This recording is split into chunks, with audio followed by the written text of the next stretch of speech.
Welcome again, everybody, to Kannaway Champions and to our special Olympic Gold Champions Month. We have Amy Van Dyken, a champion not only in the pool, but in how she has handled being paralyzed for 6.5 years and come back. And now, just last year, was able to qualify as the second fittest wheelchair CrossFit athlete on the planet. Talk about character, talk about, the habit of overcoming. We had John Neighbor last week go into 8 habits of greatness as Olympic champions. And we're very excited because we have one of the great athletes, I'll tell you that, having trained in the National Football League, I did my share of running. And I think most people that have done any kind of running would understand that running a 400 meters is in many ways the ultimate challenge. I think the half mile's up there too, the mile's up there. And because you make it through those first 300 meters, but that 100 meters is a test of character. It's a test of toughness. Amy Van Dyken talked about how in that last lap, when she was going head to head with the world champion Chinese swimmer, as they came up the last 50 yards, the Chinese swimmer looked at her and Amy just said to her, to herself, she said words that she couldn't repeat, but basically, I am going to dominate you, which is what she did. And how do we find those moments of challenge and moments of truth? Let's say when you're running that last 80, 90 yards and you're Butch Reynolds and you're in the Olympics. We're going to get into that now with one of the great track stars and Olympic champions of all time, Butch Reynolds. Thanks for having us, brother. Thanks, Nick. Thanks for being here. I'm glad to be here. I know that you're a great speaker and like me, you just love the opportunity to share the lessons of the playing field and the track in this case.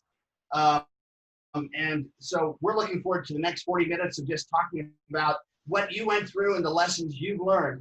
And frankly, let's start back in Ohio. Let's talk about junior high school and trying out for the track team and tell us about that and what that did for you and your first reference to, if you will, defeat and failure and how you dealt with it. Well, it was my middle school year. I was in the 7th grade, and a few of the neighborhood kids said, we're going to run track to stay in shape for football and basketball. So track season came out. It was the very first time I was able to try out for a team school sport. So it was pretty big. It was pretty big to us. So it was like 3 cuts. First cut, no problem. Second cut, no problem. So my friend and I, we went to the 3rd cut, and how you know if you made the cut or not, your name was on the board.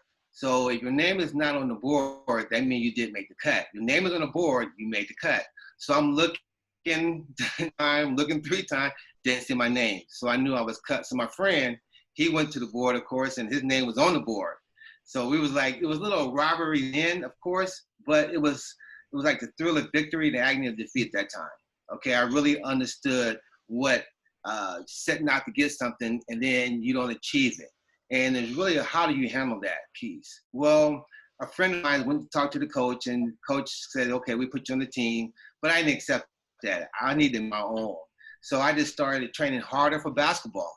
That was my first love, football. Then it was basketball. So I just stayed with basketball, put more time in basketball instead of finding the negative way of beating yourself up, causing more problems, more headaches. And that's what usually we do. So when I got older, dealing with that same type of adversity, some things that you set out for and you don't get it, you can't beat yourself up. I didn't then. So when I got older, I didn't beat myself up. Okay, it was okay to set goals for yourself and maybe not achieve them or come short of them, just to keep moving for them tomorrow. Tell us about the role of your parents and the notion. Any examples for you about dealing with rejection and failure or not fitting in? My parents was very awesome. I cannot been blessed with better parents. They taught me how to be a parent and how to have that love in when you're raising your kids, and that's what I felt. I was very blessed in that avenue. I have both mom and dad. Was very important at the time as well, growing up. And I see how important it is as I got older, having both parents, and some of my friends not having both parents. I always describe my parents when it comes to some of my success in the 400 meters as the first 400 meters like my dad. He's pretty laid back. He's everybody's friend, he's just a good guy. And he bowls He in what, 4 Hall of Fame in bowling. So he's an athlete. Yeah, well, he's an athlete in himself. He has about what 20 perfect 300 games. So he understands the concept of competition. Oh yeah. My mom though, she's a different. I mean, my mom is more aggressive. My mom is a no nonsense. She raised 2 boys and a girl, but the 2 boys she raised them with a lot of respect for ladies, a lot of respect for a lot of people, and that came from my mom, of course. But I describe the last part of that race in the 400 meters as very tough, very demanding. You have to have success. You will not be denied. That's the last part of the 400 meters. And it's funny you say that because right now in my life, I feel like I'm at the last 100 meters, okay, which is very struggle, it's very tough, but the success is there. You just got to keep pushing, got to keep grinding. And I can feel it because I did it so many times in my career. I ran about a good 10 international, national championship races. So you kind of get used to building up a mindset. I call it a gold medal mindset. Butch Reynolds, gold medalist, world record for 11 years, 43.29.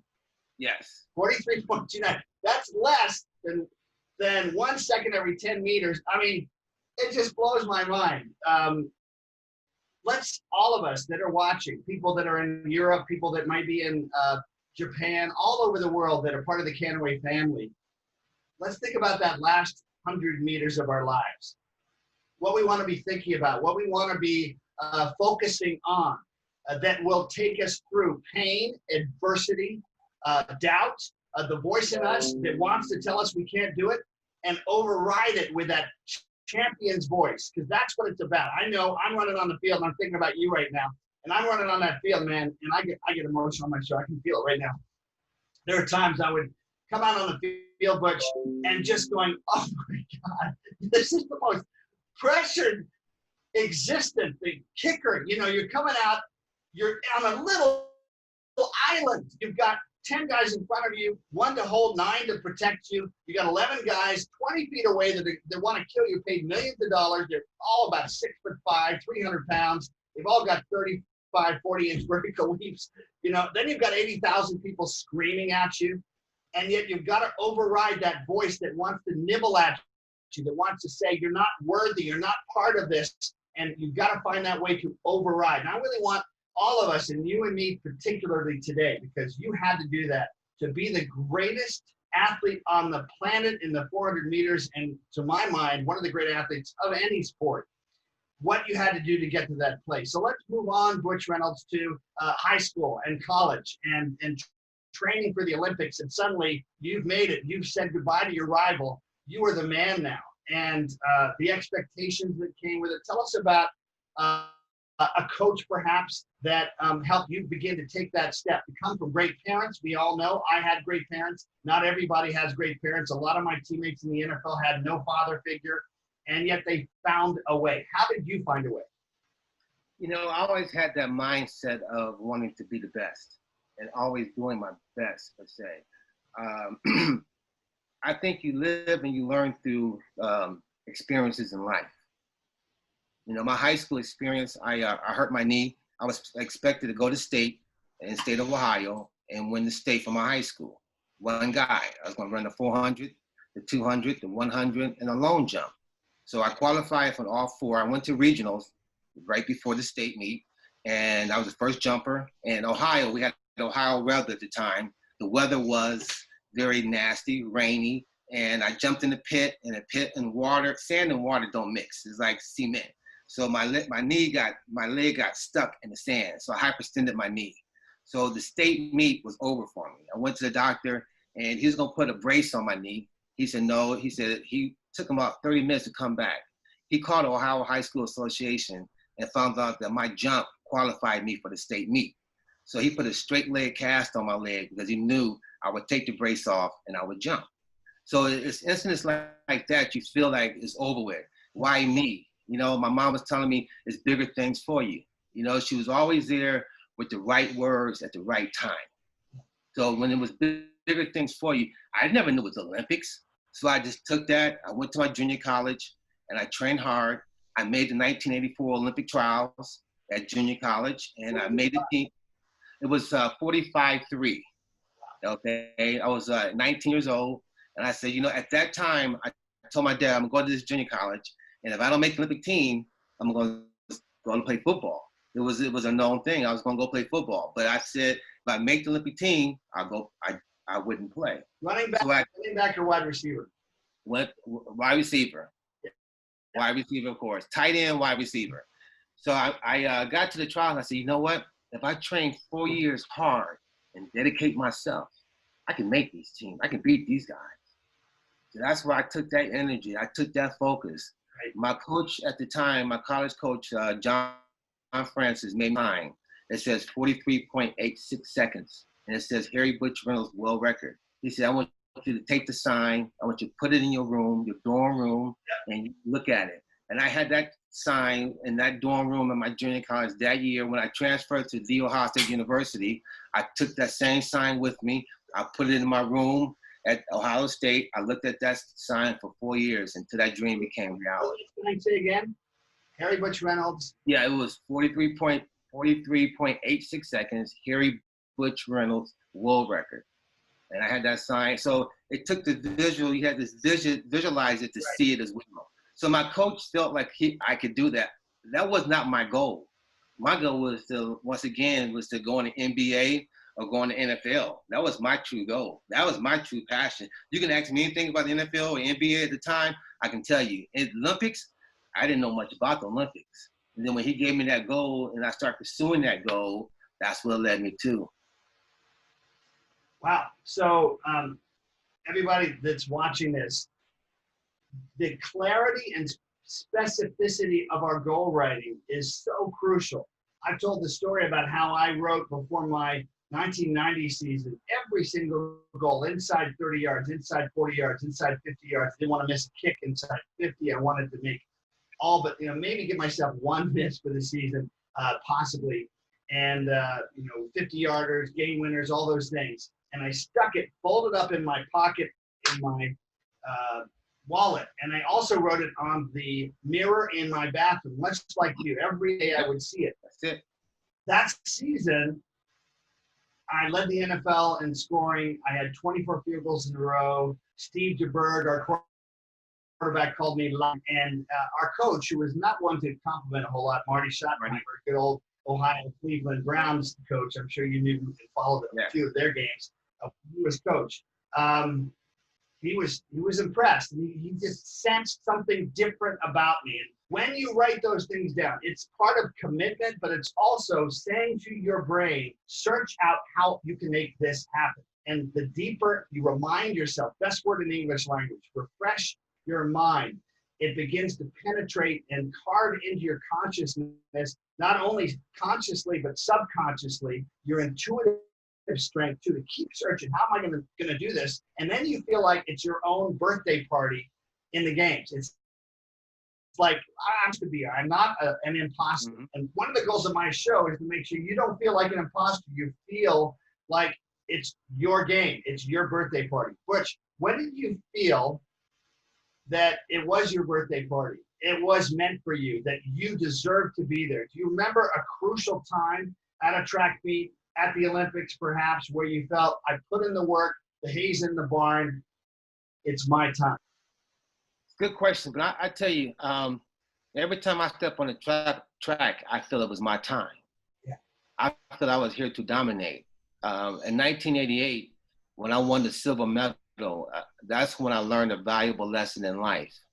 I was a gifted runner. I can give the best in the world a 5-yard head start, a 10-yard head start, and beat them. I was just that gifted in running. But sometimes that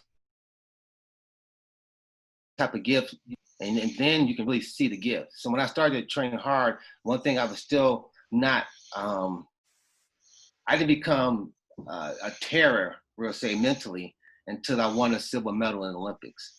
When I won a 1988 silver medal in the 400 meters, after that race, that's when I became a true terror mentally when it comes to competition. Before, I was able to just beat you just because I wanted to win. And it wasn't a mental game of being, no, I'm gonna be focused. After that race, after that silver medal race, I will say I would never, ever not do my best. I felt like I didn't have to do my best to win a gold medal. And because I went there and like you, I felt good. I was feeling too good. I wanted it too much. I was overly ready to do it. And I had to calm myself back down. That was my problem. It wasn't like I doubted. There was no doubt. I already trained hard. I already knew what the goal was. So when I got there, I knew that, oh, this is it. So I got a panic attack on the starting line. My chest was coming out like this, okay? And then I realized, but you don't have to do your best to win. So I sabotaged myself then, and I didn't do my best. When I looked up, I was in 6th place with 100 yards to go. You can look back, you can videotape that. Then I went to second. I went to 7th, 6th, 5th, 4th, 3rd, photo finish for the gold race, really. And I looked at that, and I said, it would never happen again. And it hasn't in life. I'm gonna give it my all. I'm gonna give it my best. Yeah. The analogy I can draw is training and nerves. Okay. If you're not feeling a little nervous for something, that's actually a signal, I think, that something's wrong. When you care about it, a little bit of nerves is not a bad thing. It's a signal you give a darn. And I'll never forget, 1992, we're playing Seattle. And I went on the night before the game. Hey, I'm not nervous. It's my 12th, 13th year in the league. Well, I'm a pro. I've just gotten so good that I just don't have to worry about it. And pre-game warm-up, not nervous. Well, making my kicks, everything's fine. I guess I'm just really ready, no problem. The game started, I had that same panic attack. Never had a panic attack before, never had it since. And I missed the field goal. Now, I went on to make the Pro Bowl that year, 22 for 24. Anyway, we didn't have a great offense that year. But I remember saying to myself the same thing, I will never let that happen again.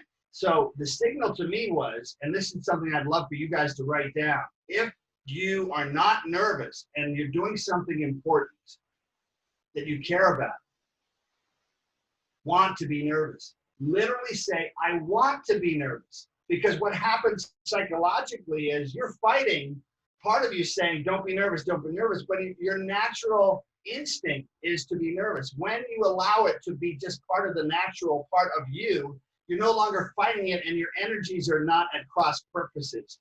That doesn't mean you want to be neurotically nervous. It just means I want to be nervous. It's okay. I put in my time and I found a peace from that. But I only learned it by disappointing myself. And even though no one should say a silver medal is a bad thing, John Neighbor talked about how proud he was because it was the best he had ever done. And he celebrated with good reason. But in the United States, we tend to, think silver medal is just about a mile behind gold medal. Well, don't do that to yourself, but at the same time, conquer any fear by preparation and by allowing yourself to say it's okay to be nervous. So let's move on, because that was a big lesson for me. I'm guessing you were probably in the low 44s in '88. Yeah, I better be, yes. Yeah. Yeah, it's 43.29, yes. Okay, so now tell us about your greatest performance and what it meant to you and how you got to that place. It was 43.29. It was a month after the Olympic trials, and the guys ran good. 1, 2, 3 was like right there behind each other.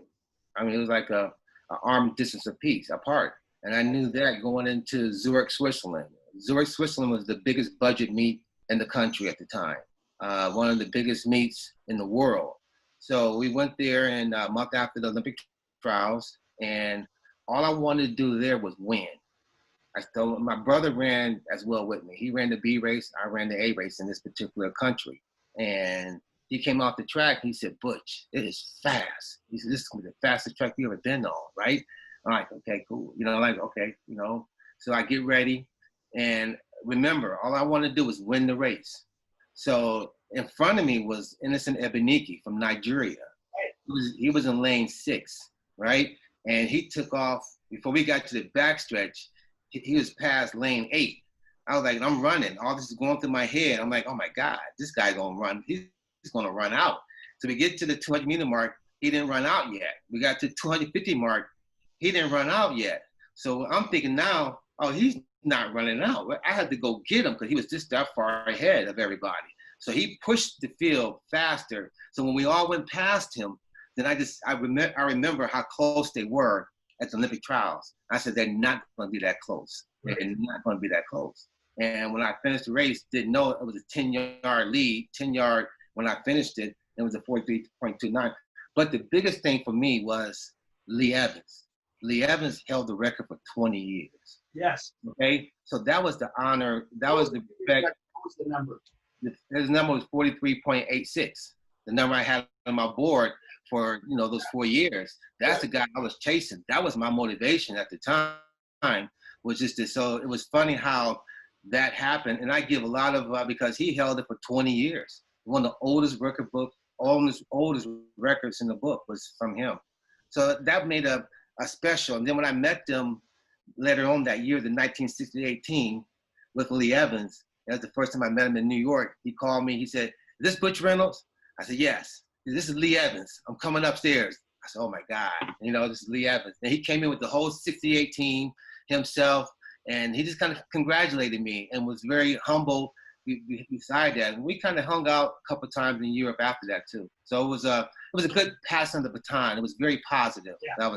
That meant a lot to me than anything else. Well, the mentors that have gone before us, I mean, who means more than that? For me, it would be Jan Stenner, George Blanda, yes. Lou Groza. To get a letter as I did from Lou Groza, Cleveland Brown guy, another Ohio guy, yeah. That was the best. I think that didn't mean a lot to me. But you shattered that record by virtually half a second. So, but that's wonderful stuff. Tell us more about the Olympics and the experience of being around other great athletes and the different you as you approached being the best on the track. Like I said before, experience. It's all about experience. And when you travel the Olympics, it's more than just traveling it's the travel to the Olympics.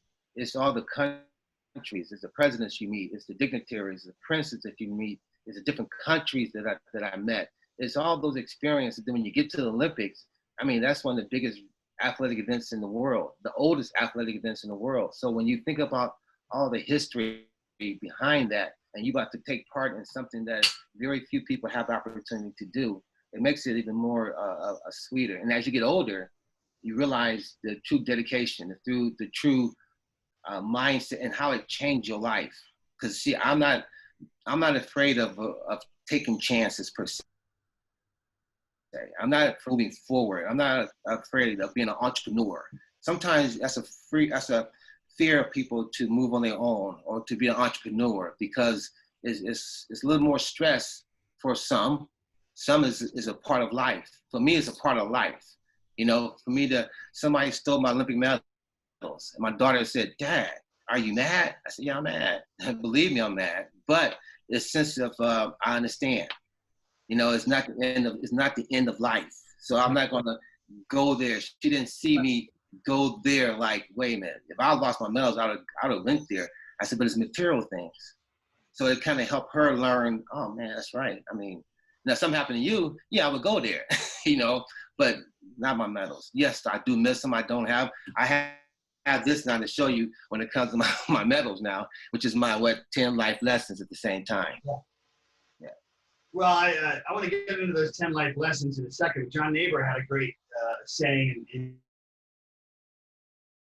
sometimes I think whether it's that poster to put on with the 43.86 that just you branded in your consciousness, into your for John Neighbor was the coach. They said no pain, no Spain when it was going to be in Barcelona, and so many athletes today, and I really want to be real about this. When I talk to kids, and I know you do it a lot as well, I tell them what's missing in today's athletes, including the pros. So many, they don't know how to pay the price, and they don't know how to focus when they're tired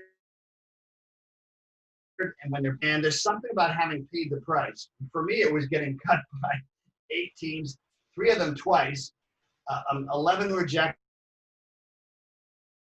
It's not my Lee Evans, was Jan Stenner.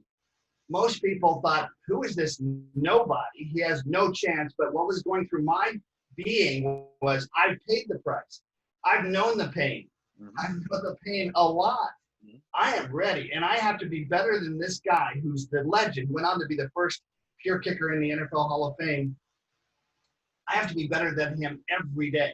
I think about what you said about I'm never going to allow myself to be in the position to lose by a nose. I'm never going to allow that again. I think about the Kansas City Royals losing to the my Kansas City Royals, by the way, I have a disclaimer, but they're losing to the San Francisco Giants with a tying runner on third base game, ninth inning. And what went through their minds the next year was, we will never allow ourselves to be in that position again. And they won the World Series. I think about the Kansas City Chiefs losing on a 3-inch offside penalty against one of their linebackers when they intercepted afterwards, and that allowed the Patriots to go into overtime and go to the Super Bowl. And the same thing, the entire team said, we will never allow ourselves to have that feeling of having it taken away from us. So I love that, because all of us have to dig deep enough, take risks enough to feel that pain that will leverage, if we allow it to, us to get to a new place. So I want to talk about that pain, because you asked me, I asked you, and you asked me to ask this question, which is, now he runs at 43.29. And now who is this guy? Did he use steroids? Lance Armstrong, what a tragedy, what a sad story.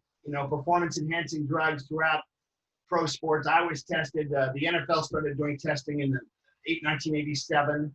And of course, we've had all sorts of stories of people that did use drugs. Absolutely. Tell us about that, because that had to be very painful. And yet at the same time, since you just mentioned how you handled the loss of your medals, how did you handle that and come through as a victor? Well, like I said before, I think life prepares us knowingly or unknowingly, things that adversity. In 1987, I lost my son. He came early. I held him, and my college girlfriend held him for 5 hours, and he passed away. So that was a tragedy there. That was enough to say, enough is enough. I'm tired. I'm not going to run this season. I'm just going to stay here and just be very supportive. I was very supportive, but I went to a track meet, indoor national championship for Division I, a day and a half later. Okay. And when I left, I took third place indoors.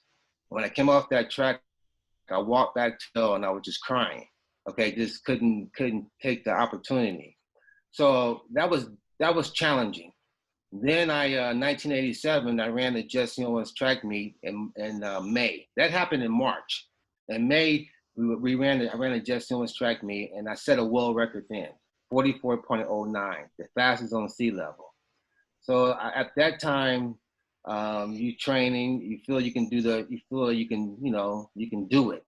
And I get to Zurich, Switzerland, 143.29. Now, I never thought that people thought that I used drugs. It never entered my mind. I was as green can be, what people assume or what people thought. I thought the whole world was just so proud of Butch Reynolds, because my people around me were so proud. So I thought the whole world, why would they have any other reason but to be proud, or to be happy? Then a coach I went to, Brooks Johnson, another coach. I only had three coaches. Brooks was my coach. I have to get this in. Brooks was my junior high coach in high school. He was coaching Sports International at St. Albans School. Yes. And Lacey O'Neill, you remember her? Yes. Butch, he cussed me out. Yes. He cussed me out because on the last play against Episcopal, the ball was way over my head. I was a wide receiver too. I was very thin and I couldn't run. I couldn't keep up with you, that's for sure. And he thought I'd given up early. And he cussed me out. I didn't think it was fair, but you know what? To this day, I tell him, you know what? You helped push me. You just helped push me to go, even if I think I've done enough, I can do more. There's more in the tank. And Butch, that Brooks Johnson is one of the great sprint speed coaches of all time. And I was so lucky to have that man, because on top of that, Brooks also said, you have an obligation to change the world and for racial justice, for making the world a better place. And for a white guy in a very white school to have a Brooks Johnson intimidate us all and say, you can do more. we use that word privilege. You are so privileged. Do something with it. Yep. And at the age of, I don't know what he is now, mid-80s, I think, 90. at least. 90. Yeah. He still looks pretty damn good. Yes. And what a great mentor. So I just wanted to say we have that cross section. And by the way, for those of you, when you align your commitments and your values and your goals, these coincidences are not coincidences. The fact that I intersected with, sorry, I get emotional talking about this, having a Brooks Johnson, how did that happen? I mean, okay, fine, it's coincidence, but it happens more and more when you've got your life aligned with what matters. The two most important things, the things that you will always do and never compromise on. So keep going, my friend. You're working with I Brooks. understand. Brooks Johnson was definitely an inspiration, a mentor, a coach at the time where I needed to understand where my place was at. Because when I had the false accusation, that was the lowest part of my life, of course. That was the lowest part. And it got when they told the world that I tested positive before I had one hearing. And that one really made me just like, I had two choices at that time. When they told the world without me even having a test to say, okay, this is not my test. They told the world. So I was damaged at that time. And I didn't really know that. I thought that once I proved my innocence, everybody's going to believe the innocence. Everybody's going to believe, hey, he didn't do it. And life goes on. So when I proved my innocence by going to the Supreme Court of the United States, and that's where Brooks really came in at, because he said, Butch, there's only 3 athletes ever go to the Supreme Court. Kirk Flair for baseball, Muhammad Ali for his rights, and Butch Reynolds. He said, I never believed you'd make it this far like this. He said, but since you did this, we're going to go all the way. So meaning that is, I end up running the 1992 Olympic trials, making the team. And when I made the trials, I'll tell you how hurt I was, because in 1990, you know the season you had in 1992. In 1992, when I went to Supreme Court and won my case, and they told me you have an hour to get to the track and to run. This is from the Supreme Court of the United States. I had an hour to get to the track to get ready to run. So I said, perfect, give me that hour. I got my shoes, got a taxi cab, because but making a long story short, I get to the track, my brother and I, okay, because he with me all the way. It was a threat out there saying that if I ran the 1992 Olympic trials, there'd be no dream team going to the Olympics, no baseball, no track and field, no swimming. Every Olympic guy would not be able to go to Barcelona. Then the threat came down to just the track and field. Then the threat came down to just the 400-meter runners. But before then, when I got the Supreme Court decision, they said, don't go to the track. I mean, they didn't want me to the track. The Supreme Court gave me the right to go to the track. Yeah. So I went to the track, and as soon as I stepped on the practice track, you should have seen the 1992 Olympic trials athletes scattered off that practice track. It was the most lonely, most hurtful feeling I have ever felt in my life. It's like time only stopped a few times in my life, really. And I say that time stopped when you really feel time stop. When I lost my kid, I felt time stopped then. When I set that world record, I felt time stopped then. And when I stepped on that track in the Olympic trials and everybody off that track scattered, I mean, they scattered like I was coming in there with a zombie or something.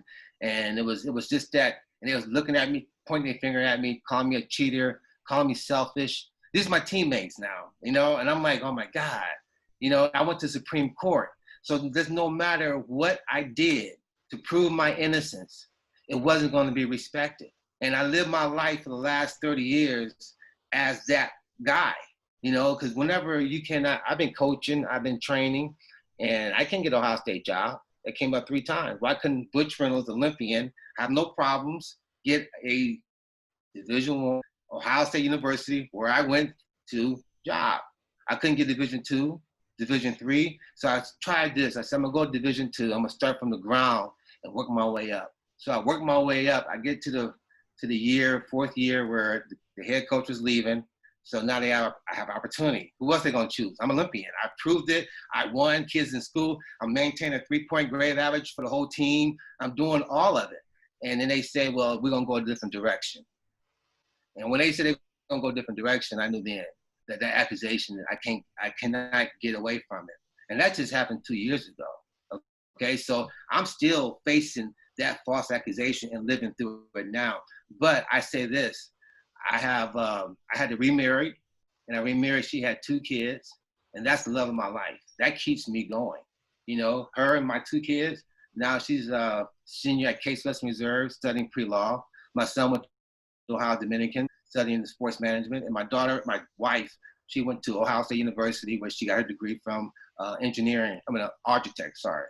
So I feel very blessed to be able to touch so many people's lives through all this adversity that I still have to go through. I work hard every day. I train every day. I train anybody all day long. I train Monday through Sunday. No problem, no question. I still have panic attacks. 2 days a week, you must believe I'm gonna have a panic attack.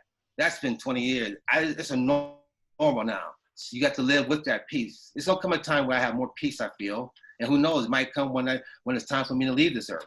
I don't know, but right now I'm gonna keep a smile on my face and take care of my family. And they don't know hardly. When I met them, they had no idea of the Olympics, of the false accusation. They had no idea, none of that. They had no idea. You know, you can say going to the Olympics, you can say winning the gold medal, but really what does that mean? What understanding the concept? They were too young to really understand the concept of that. So I was always a normal guy to them, knowing that the world looked at me far than that, a lot less. The world looked at me that way at that time. Now I'm able to, after 20 years, I'm ready to tell my story because now I can tell, you know, what happened. My daughter, she was a baby. Now she's, like I said, she's a senior case. So they can do nothing to hurt my family now because I know how, you know, you're dealing with the Olympic organization and the due process there and how they treated me and how I'm still being treated. You know, it's not right. So it's time for me to let them know that it's not, you couldn't break me, my point. You know, you didn't beat me. Yeah. You know, that's my point. I'm thinking of, yes, just that undeniable spirit. By the way, just a couple more interesting coincidences. So I grew up next door to Supreme Court Justice Byron Whizzer White, who was one of the people that ruled in favor of you in that decision. He retired a year later. And I ended up winning the humanitarian award given by the NFL Players Association, named for him. And when he retired, he finally could present the award. So I was asked the next year, 1994, for him for the first time present the award because he was afraid if he was presenting it while he was a Supreme Court justice, it would compromise decisions. Right. There was something he had to decide regarding professional sports in the NFL. So that was just it's something I lived with. Just a beautiful thing about the synchronicity. And then Butch, 15 years ago, a guy named Muhammad Ali moved in 2 doors down from me. I don't know how that happened. Trust me, I do not know how that happened, but I ended up being his personal kind of driver to the NBA All-Star Game, movie premieres, and I got to spend time because I would just hang out. And I love to tell the story that when I took him to the Kansas City Royals, Los Angeles Dodgers game about 8 years ago, it was a moment that I will never forget. Not just because of the way the fans looked at this man who had the same kind of challenge to overcome people's perceptions, right, and judgment and hate, right, and beamed on the other side as he was in the Atlanta Olympics and in 1996, which Amy Van Dyken talked about too.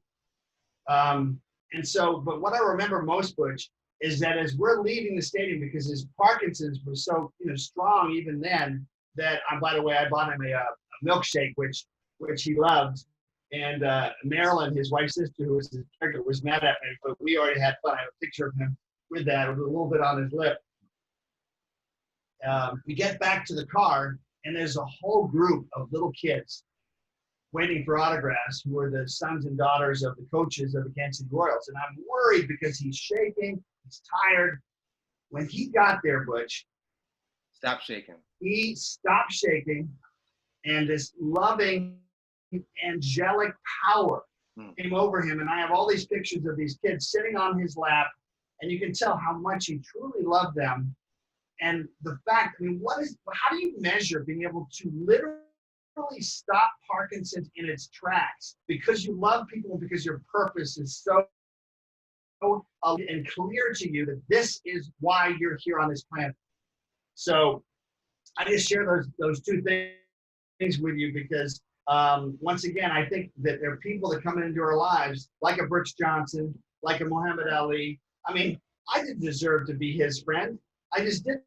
You have Muhammad Ali. That's awesome. You know, and to see the caliber of human being that emerged through the Parkinson's, you know, and you've had to emerge through this judgment, and yet, you know, we believe you. We believe in you. We're honored to have you as one of our Kannaway champions. You are a champion.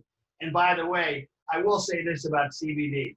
It absolutely helps. And I look forward to you taking this and noticing that change to give you some peace too, because you have a lot of work to do, my friend, with children during a very tough time to find the champions in them. Are there some, you know, things you'd like to talk about? I would think the Care for Kids Foundation would be a great story. Can you share a little bit about that? You know, I always had a dream when I retired from the sport was to help kids. I mean, that was when I had $27.3 million on the judgment on the table, you know, my attorneys asked me at the time, you know, like, what's your plans? What you want to do? And I said, well, I want to work with kids.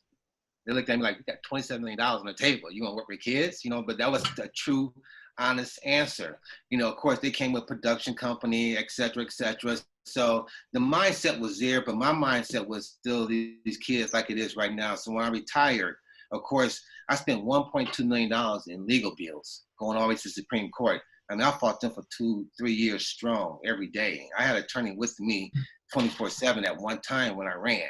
I couldn't go nowhere without a legal document saying that I'm allowed to run. I got this injunction. I got this preliminary injunction. I couldn't run the track without some type of paper, you know? So that's the life I had to live. That's the cards I was dealt. I was fine. But I take those experiences and I realize what our young inner city kids are up against. When I say inner city kids, I'm talking about white and black kids that need more guidance, need more help. Yeah.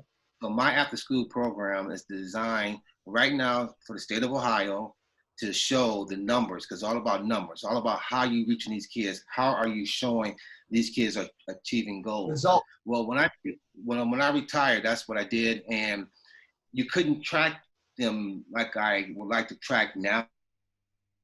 But tracking my kids back in 2001 when I first retired and I started this process, I have kids as doctors, lawyers, flying M6 flying jets. I have kids all over the country doing remarkable things that came to me for a goal of being an athlete. You know, I take your goal to be an athlete, but I'm gonna show you in the process of you have the goal to be an athlete, you shoot for that moon. If you miss, you'll be among the stars. You'll be the best accountant, the best attorney, the best doctor in the country. And that's the mindset that you want these kids to have.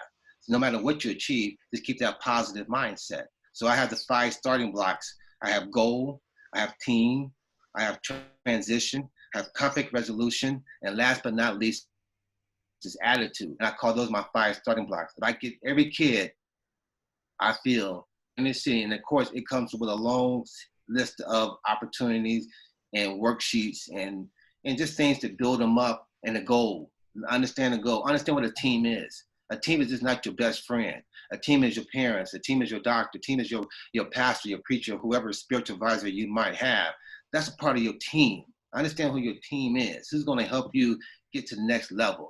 Our friends sometimes are not going to help us get to the next level. Okay? Some friends will. You might get LeBron James. He got his friends to get to the next level. But that's one of what? A billion? You know, that's like that in that inner city neighborhood that have those opportunities. They don't have many friends like that in that inner city, you know, mindset. So my goal is to get in there and to change that, and I can change it. But you know, that's why I'm doing the GoFund, all kinds of different things to show the need for that. You know, one of the hardest things I see with my my brother's on the Chiefs all these years and with the Jets too, is the great players like Derek Thomas, who grew up with a father who was a fighter jet pilot in Vietnam, shot down, killed, does not have a father figure, growing up in Miami.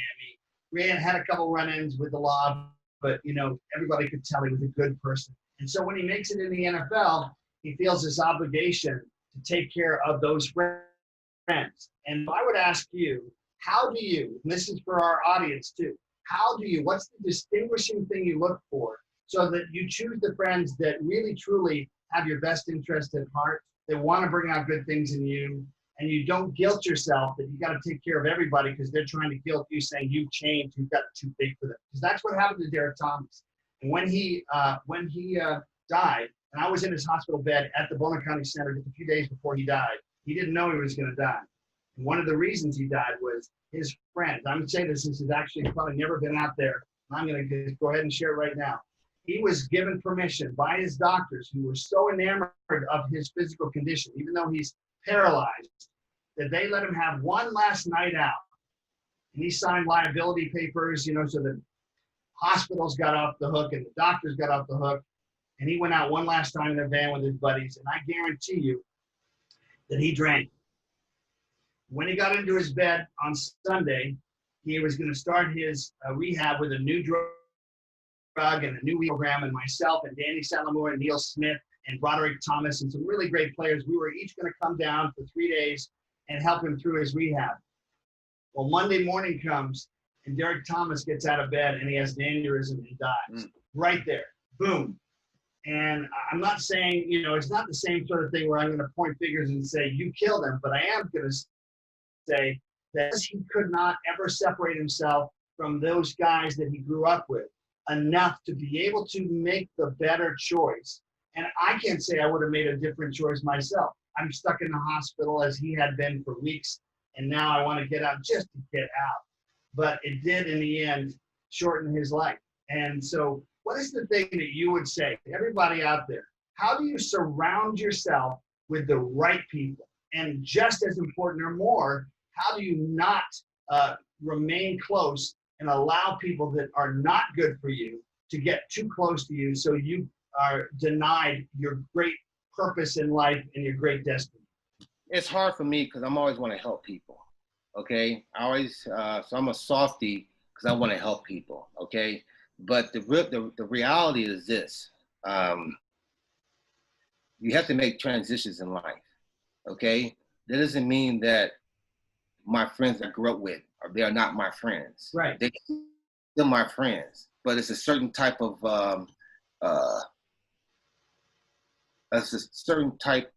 where I'm living, what I'm doing. It's a little different, okay? I can still go back to Akron right now, Akron, Ohio, and see my friends and be right along with them. Like it's nothing, like nothing changed, right. Okay? Like nothing's changed. Butch ain't, they cannot say that I changed because it's not about you. You have to change, first of all. When they say you changed, yes, I did change. Yes, I did. That's the whole idea. Yes, you do. You cannot deny that you're not changing. So when they say you changed, they're gonna say it to you first. And that's fine. I told my wife the same thing. I said, your friend's gonna say you changed, but don't worry about it. Just let it go. Just let it just go by and it'll get better. But if you fight that change, if you fight that with them, then you put more damage and more stress on that friendship, okay? You gotta let them feel that, just kind of ease away a little bit, just, spot check. I call it the spot check communication, right, until people grow. And then when people grow, the jealousy, the envy, yes, it's not as, because nobody's gonna tell you I'm jealous of you, okay? They're not gonna tell you that piece. That's the last thing they do. But hurt people do what? Hurt people hurt people. They're hurting. They see your success, so they're hurting. So they want to hurt you in the process unconsciously. Okay, I'm not going to say it's a malice or it's an intent, okay? But it is a hurt. And they want to bring you down, unfortunately, if they could, okay? Now, once again, some want to push you up. Some of my friends, when they see me coming, when I come home to check things out, they go the other way. They avoid me. Why? Because they know that they're doing bad. So they don't want to come around me, I'm like, no, I don't want to come around here because I know you was doing good, but what I was doing, I didn't want you around me. You know, and I said, I respect that. You have to respect, that's friends, okay? That's not the friends gonna take you out and get you drunk per se, when you know you should be in there resting and you should be doing the right things. Right. That's the friendship that I'm talking about there. My friends, I know their heart. It's all about that heart. It's all about at the end. Now, there could be some jealousy there. There's be some envy there. That's a part, you know, that's part of life, you know? My brother and I, we like this, but we're very, very, very competitive at times too, you know, but we love each other, so. Beautiful stuff. Well, everybody, this guy's a pretty inspiring human being. We hope to have him for a long time as part of the Kannaway family, maybe have him meet you in person at some of our events. Butch, how can people get in touch with you, and how can they support Butch Reynolds Care for Kids Foundation? You can, ButchReynolds.com. You can leave me information, very easy, ButchReynolds.com, and get on my website, leave me information, and I will definitely get a hold to you, and maybe we can touch some of these kids live.